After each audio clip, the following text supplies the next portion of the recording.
أخس من المنافق؟ من اللي شايل خسة أكثر من المنافق برأيكم؟ أنا برأيي أخس من المنافق ناكر المعروف، ذاك ما يقدر لما نتقدر، ما توقف بعينش ما وقفت وياه، لو تطيع عيونك تطلع مقصر، وما لوم الملح ما غزر بها الناس، إذا هو التعب ما صاير يغزر، أكو بيا حكي ما عابر الزردوم، لأن حكي الصدق من ينحكي يخسر،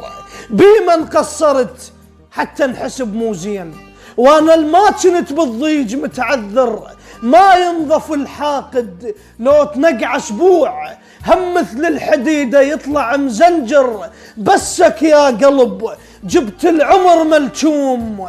تمت حبل الوصل والوادم تقصر، اعرف وادمك تعرف شلون تعيش، اي والله اعرف وادمك تعرف شلون تعيش، مرات البشر مو حفرة لتعثر، مرات البشر مو حفرة لتعثر، ولا تلبس الثوب الما يلوق عليك، ولا تخلص حياتك قاعد تقدر، هو اللي يبتعد يرتاح من الناس، ما يلاح ظهر العاش متكتر، ولا تعتب بعد على المال موقف زين، لا تعتب بعد على المال موقف زين، وبالك بالمحنة وياهم متكثر، هو العتب ويناس ما يسوون، معناها بكلامك قاعد تبذر،